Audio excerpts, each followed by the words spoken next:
three. One, step forward, three. One, step forward, three. One, step forward, three. Yes, yes, cross them.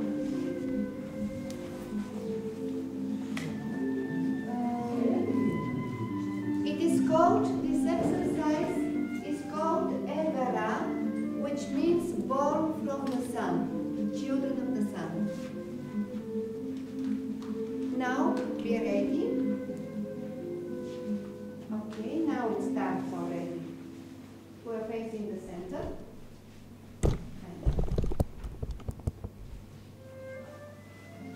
Forward. With the world of the music and survive through it.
And now we repeat what we took with the group in the afternoon. We can do it as single dancers. The dance on the Bulgarian unequal parts, it is 1, 2, 3, back, and then 1, 2, back, 1, 2, back. There will be not sufficient place of, what do you think, to take partners? To take partners? Single. Yeah. Single. The sun, yes.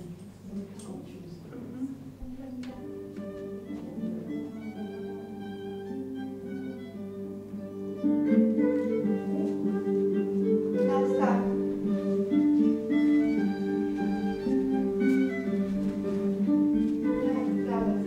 One, two, back.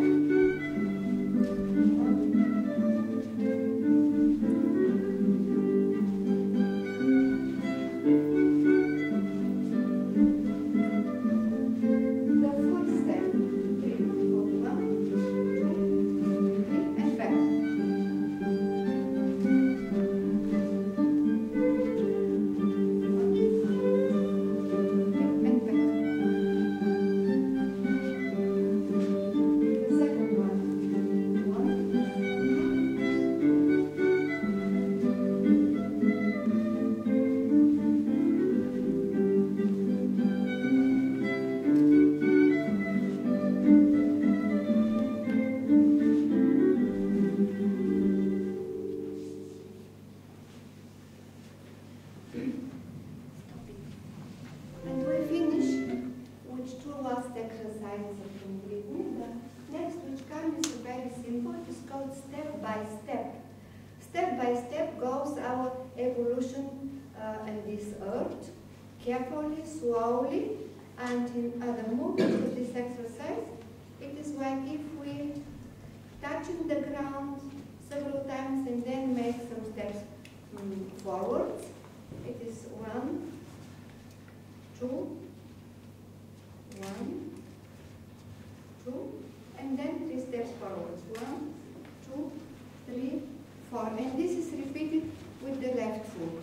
2, 1, 2, and with the left foot starting 1, 2, 3, 4. This is the whole exercise.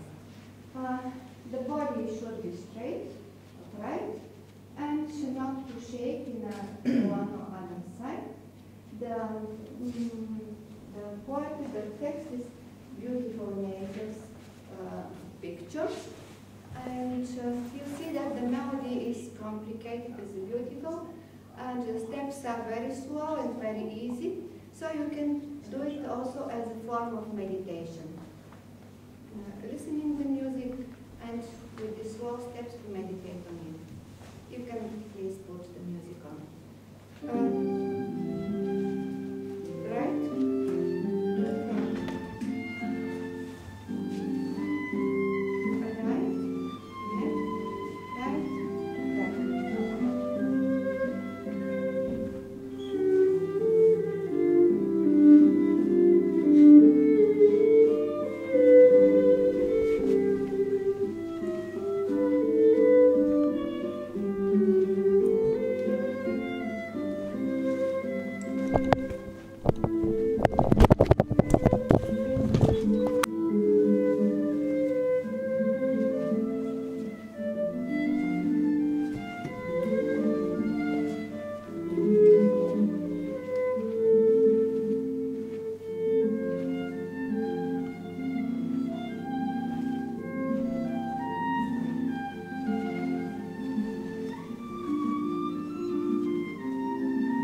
It has 2 sequences and needs an explanation, and we will not have enough time, I think.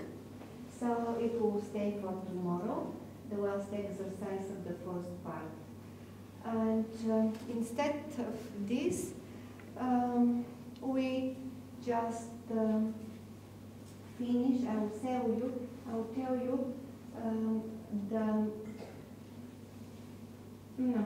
Instead of this, we just sit and talk a bit about Panivritmi and the master Peter Dönov who gave the Panivritmi, and because there will be not, it will be more pleasant here than later outside.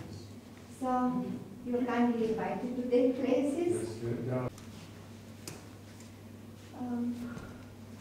Because there were not everybody here when we started, I want to repeat once again that this place, in this very special place, is very suitable, very well, very good, responding to the ideas of Panivritmi, the universal dance developed by the Bulgarian spiritual teacher Peter Dönov.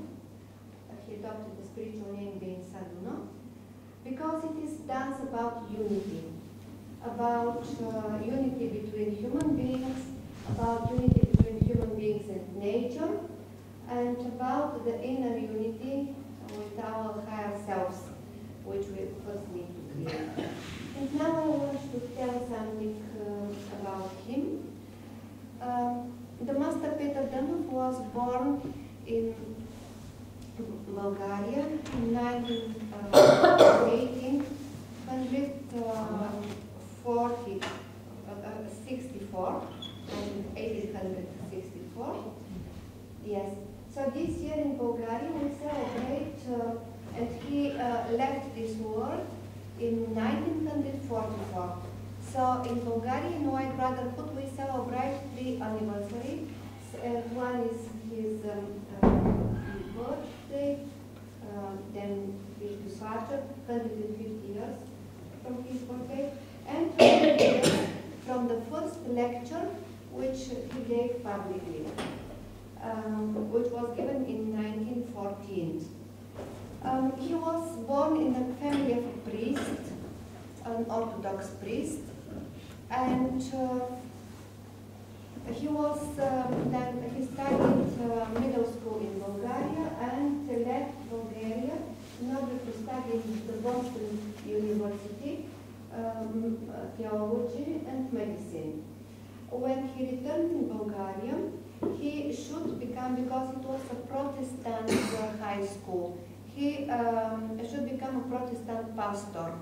But he refused because he knew already, he had already as a child extraordinary abilities and clairvoyance, and he knew that his service is others, more universal, and he spent several years in seclusion, 11 years in fact,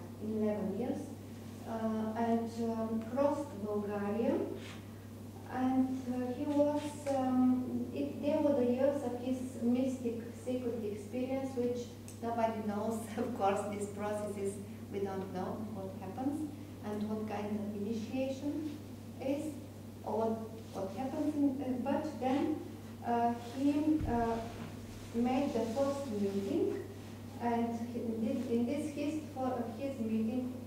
first meeting, the first his disciples belonged to 3 branches of the Christian church.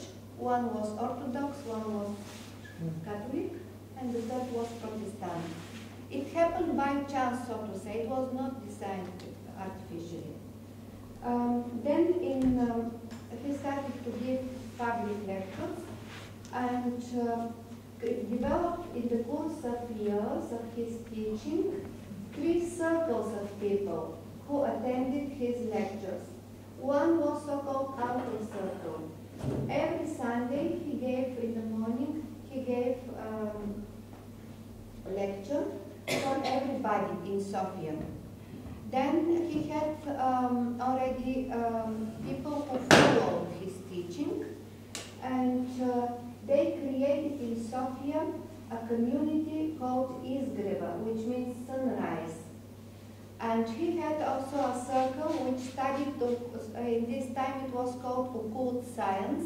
We maybe can say now esoteric science. And this was also special to us.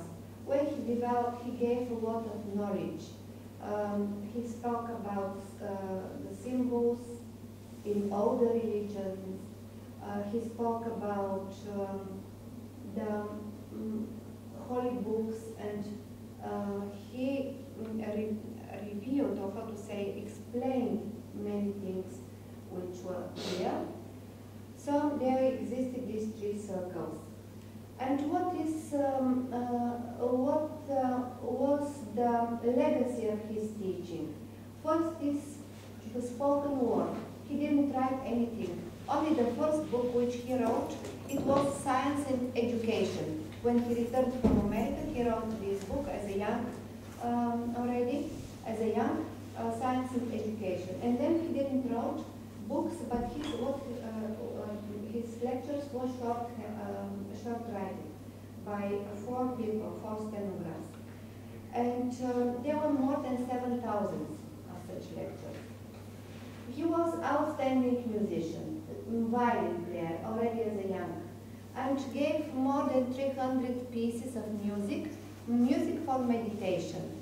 He spoke a lot about the music, because the music, he said, it works for human evolution. It is not for amusement, not for, just to feel nice, but it is a powerful tool for transformation. And he requested from all his followers to develop a musical sense, not to be all musicians, but at least to sing.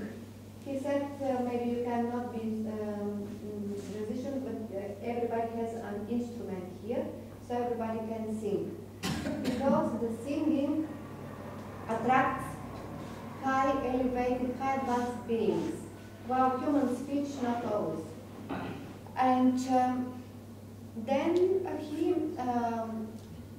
in 1933, he gave the dance of Paneuritmi. And the Paneuritmi is actually spiritual practice in the form of dance. There are a lot of symbols hidden in it. Once he said, this is the key of all the teaching which I give you, because each exercise can be taken as a separate story, and in the movements are really symbols and geometrical figures, part of so-called secret geometry, or this is a geometry which exists in nature. For nature, he spoke with a big reverence, and he said it is a female face of God. Nature could be regarded as an exhibition of angelic hierarchies. All this is their work. And one of the main things in his teachings was the veneration for nature. It is not pantheistic, but it is just to regard nature really as something sacred, holy, and to learn from it. Many times he spoke about Great Mother, and Great Mother is nature. And here in Paneuritmi we have many times we human beings are depicted as having one mother, the earth, and the nature of the earth, and one father, God, who is represented by the sun, because the sun, the physical sun, is the image which gives us in the closest way the meaning of what is God. Without the light and warmth of the sun, nothing would exist on this planet. One of the practices which he developed was to bring his pupils in the mountains, in high mountains. In Bulgaria, it was in the height of 2,400 meters high, every summer. This was so-called summer school of white brotherhood. In the mountains, people lived in tents, and it was difficult. Sometimes there was snow, and he wanted to make them strong, and also not to have fear for nature. He said, I want that you are acquainted with beings of nature, and also by these severe life conditions, people they have to rely on each other. They have to make real community, to help each other, to develop compassion and solidarity. And it happened in mountains. So it lasted always 1 month, and during this 1 month is the great summer fest of White Brotherhood. This is the feast of the sun on 19th of August. For this date, 19th of August, he said that there is a special energy, special spiritual energy coming from the sun sphere, and that the elevated beings, which are inhabitants of the sun's solar sphere, send their forces, their light, to the earth. And in nowadays, it is the biggest rhythmic dance at this time, because people from all over the world come, and the floor in the middle consists of 100 musicians with all possible instruments, even cello and choir. And there are there are 5 circles, so there are more than 1,000 people in this day. And some other very specific feature of his teaching is the meeting of the sun, the ritual of meeting of the sun. And by this it is said that it is not worshipping the sun itself, but again to make conscious link. And the sun should be regarded as a symbol of divine reality of God himself. And I also should tell that he spoke about the Bulgarian spirituality, and that it's from very ancient times. There were other spiritual streams in Bulgaria, and we can regard mostly 3 big waves. One spiritual stream is this of Orpheus. Do you know this name? Yes. Orpheus.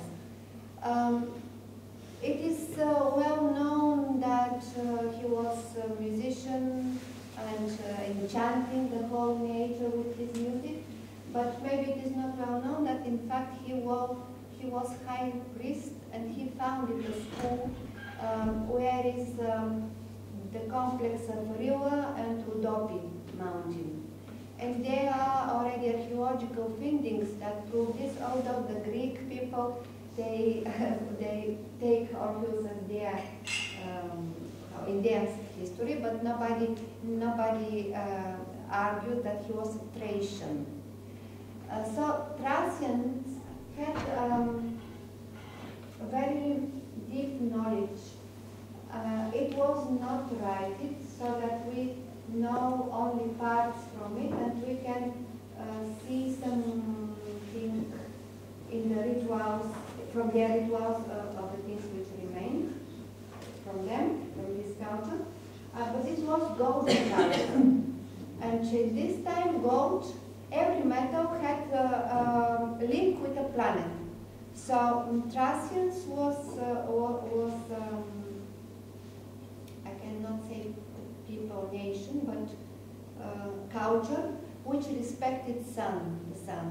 And they were the most how to say, master, the greatest master of goldsmiths, gold making in Europe, which is already evident. The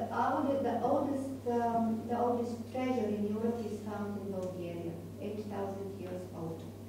And what is not well known was not well known about this stream of Orpheus, with the cult of meeting the sun, singing hymns, and dancing.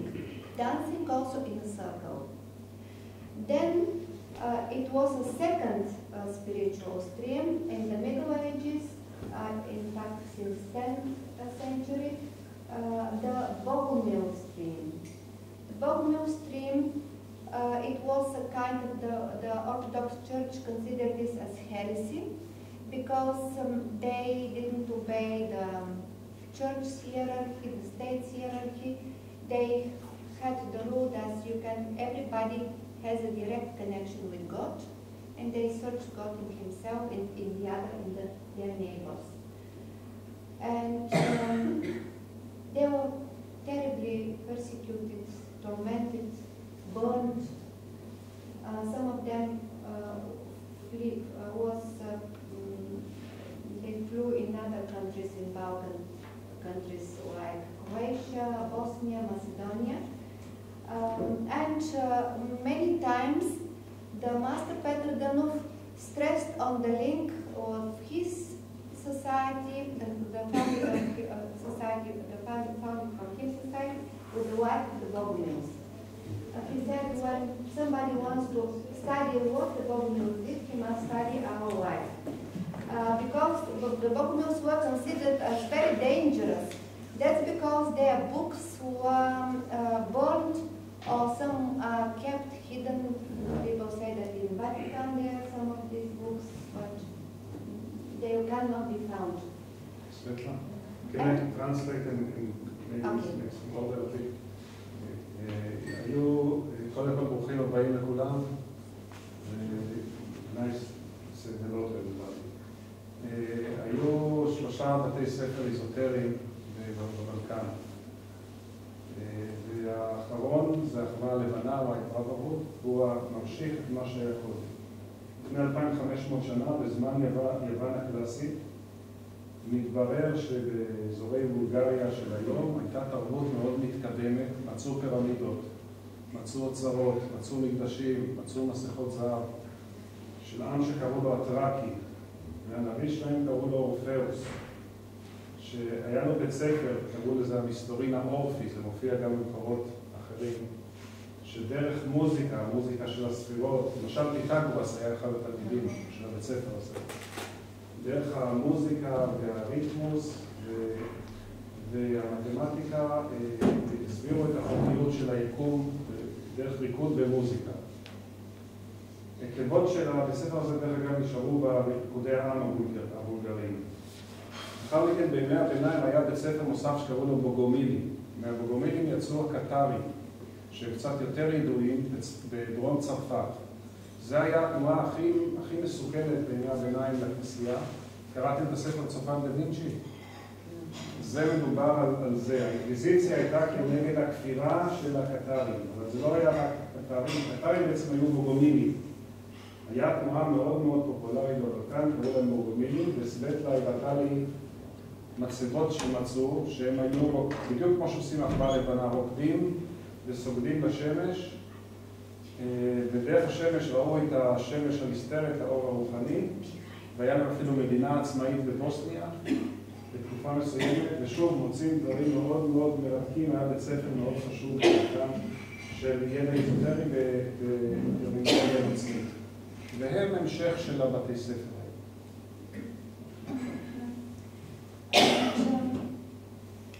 When he was given his teachings to 1944, it was just before the communist regime came in Bulgaria. The Master Petar Dönov said once, I give you all these things, knowing that it is like I give to the children golden coins.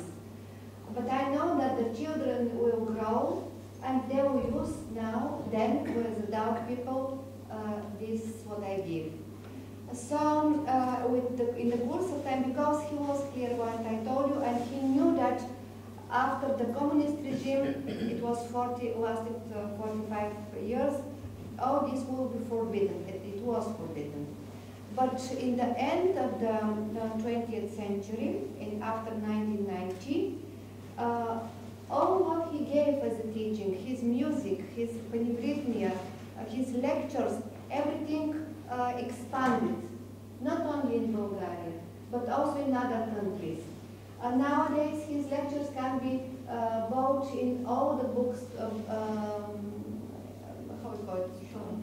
Books, not bookstore, yes. Bookshops. Bookshops, yes, bookshops. And panivritmia is danced in the 5 continents of the world.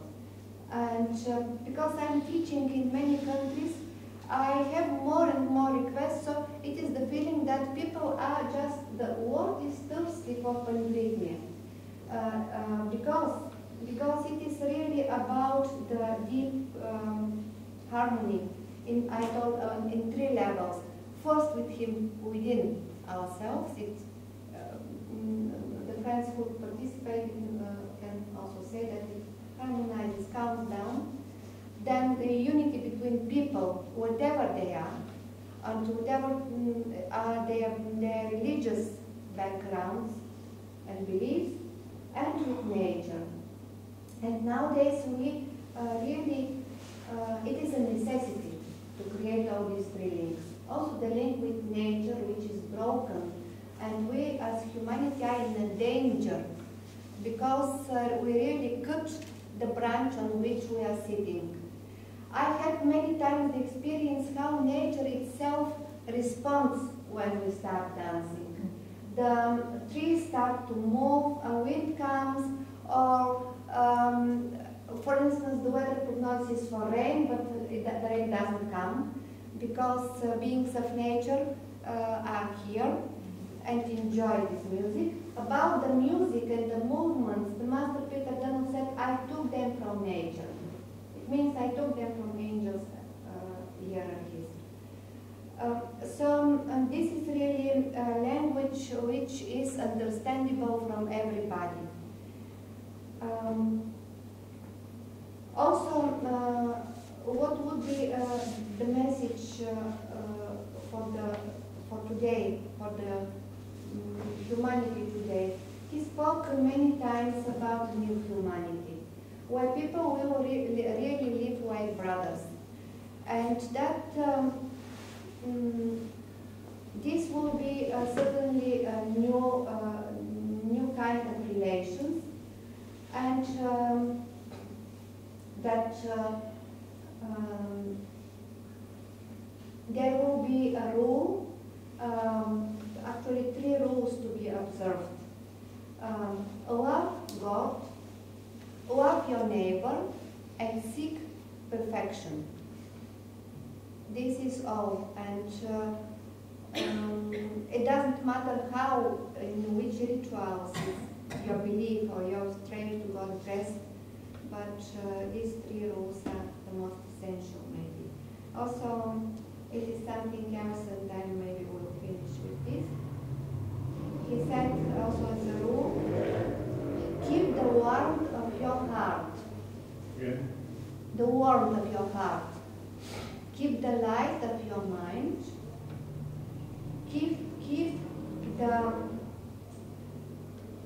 the brightness of your soul. Keep the strength of your spirit. You can translate it. You understand it. Keep the warmth of your heart. שמור את החום שלך. Keep the light of your mind.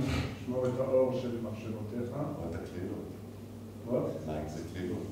Light is the light. Keep the brightness of your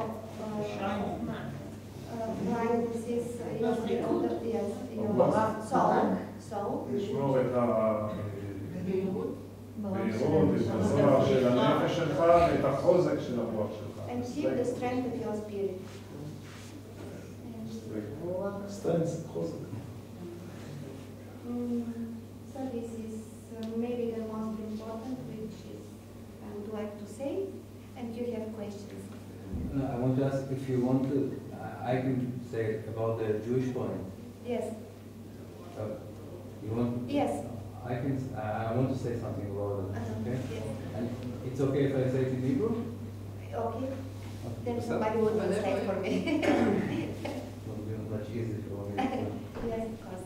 אני רוצה להביא כמה מילים על העניין של הצד היהודי, של האחווה הלבנה. אני לא יודע כמה אנשים שמעו על זה, אבל בעצם בבולגריה הייתה המדינה הראשונה והיחידה שאימצה את חוקי נירנברג מההתחלה עד הסוף. לא שומעים? יש כאן קצת רעש. שבולגריה הייתה המדינה הראשונה והיחידה שאימצה את כל חוקי נירנברג עד הסוף. זה ברמת הממשלה, אבל ברמת העם, היהודים והבולגרים חיו בהרמוניה מדהימה, שבעצם אני בולגרי, היהודים לא היו לא חלפנים ולא אנשים מאוד מאוד עשירים, ולא היו חרדים. אמא שלי אמרה לי שפעם ראשונה שראתה יהודים זה כאן, כשעלתה לארץ ב-48. אבל הסיפור הוא כזה, שאחד מהתלמידים של דונוב, שמו? דניאל ציון, הרב של סופיה. לא, זה דניאל ציון, הרב של סופיה. זאת אומרת, הרב היהודי הוא תלמיד של דונוב. בלשלה, ג'נרל, בלשלה, what was his name? The general in the army, connection with the king. No, I remember the name, I will remember. Bachelor, something like that. Okay. But the patriarch also participated. Something with Czech, first of all, because it's Bulgarian. So three great leaders, yes, the Rabbi Daniel Zion, the Master Peter Dונוב, and the Bulgarian Patriarch Stefan at this time. סטפן, כן. They united, yes. שהסיפור הוא כזה שבעצם היטלר מכריח את המלך, את בוריס, בסופו של דבר לתת את היהודים. כי מה שקורה, המלחמה מתחילה ב-39 ובולגריה היא בת ברית של גרמניה. אז לכאורה אמור להיות לו המצב הכי קל של לקחת את היהודים ולהתמודד איתם. אז בינתיים בשנים הראשונות הוציאו אותם לעבודות כפייה לכאורה, בכל מיני ערי שדה, ששם הם די שרדו, לא היה כל כך קשה ביחס לדברים האחרים. אבל בסופו של דבר, ב-1933, היטלר מזמין את בוריס, היטלר מזמין את בוריס אליו למצודת כן השרים, והוא מכריח אותו בעצם לחתום על הפינוי. בוריס חוזר הביתה, ואז חברי המפלגה הנאצית הבולגרית, הפשיסטים, שנמצאים בכל מיני עמדות, מתחילים לטפל ולהכין את התוכנית הזאת שיגיעו הרכבות, כי המערכת כבר הייתה משומנת, ויקחו את היהודים. ובשלב מסוים, כשזה קורה, הפעילות של ראשי הקהילה מתחילה לפעול נגד זה. אחד מהם שמו בוקו הלוי בסופיה, וסבא שלי, וסבא רבא שלי, של רומי.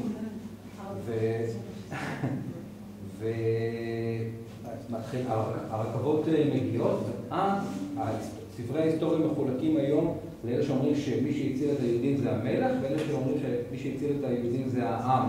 אבל בסופו של דבר המלך חייב לחתום על צו הביטול. המלך חזק בסוף. מה? המלך בסוף חזק, הוא השאיר את ה... כן, אבל פה הסיפור של האחווה, איך, אז מה, כי לבטל את זה. ומה שהתברר זה כשבפעם הראשונה שהגעתי לערי הרילה ודיברתי עם אנשים שם, איך נסגרה הפינה הזאת, זה שהמלך חתם על הגירוש וברח ונעלם. ואז הגיעו, כנראה אותו גנרל מהאחווה, הגיעו אל דונוב, ודונוב נכנס לתהליך מדיטטיבי, ואמר להם בדיוק איפה המלך נמצא, והגיעו אליו, לקחו אותו, והוא חתם על הביטול, ובעיר, בפלובדיב, ששם באה אמא שלי, כבר היהודים היו מרוכזים, לפחות בפלובדיב אני יודע, כי אמא שלי הייתה בת 11, הם כבר יצאו מהבית, היו מרוכזים בבית הספר עם כל התיקים, עם הכל, מגיע צו הביטול, אותו הכומר המקומי קופץ מעל הגדר ואומר לגורל שמה שקורה איתכם קורה איתי, ומגיע צו הביטול, והם יוצאים החוצה, וכל הבולגרים עומדים בשני צדי הרחוב ומוחאים כפיים ומחבקים אותם, ושמרו להם על הבתים, ובעצם הם לומדים בתוך האחווה הלבנה היום את העניין הזה, שאחד המעשים הגדולים מבחינה רוחנית של האחווה הלבנה זה הצלת יהודי בולגריה. ובאמת ניצלו כולם, ונכון שנרצחו 12,000 יהודי טראקיה, זה סיפור אחר פוליטי, בגלל ששוב נאלצו להתחייב לתת את זה, אבל 50,000 יהודים ניצלו, וכולם אחר כך עלו לארץ כמעט.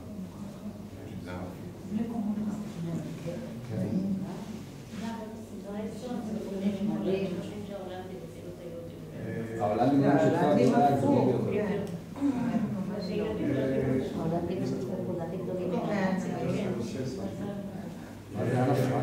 Okay, so thank you very much. We discovered this story, part of it in our journeys to Bulgaria. And you're welcome to come with us and to dance in the lakes. And Dונוב was constantly working against the discrimination of the Jewish, and he was a major influence, according to historians, in changing the Bulgarian attitude towards the Jewish. And he had a mystical influence on a lot of people in Bulgaria, including the king. And that made the terror. So we owe him that. And this is Dónov, by the way, picture. And you can get this leaflet if you want. It's for you. Yes, this is for you. In And English. besides that, he was a medical doctor. We had a healing seminar, and he was a beautiful violin player. Yes. And he composed more than 200 songs. 300, okay, 100. And we are going now down to the special hall to the concert of Johanna, of Dónov music. Take with you chords. It's going to be cold there. I was asked Dr. Milan to read something about the music before the concert, or shall we do it? Let's do it. What we'll do, we have a special room where you cannot talk inside.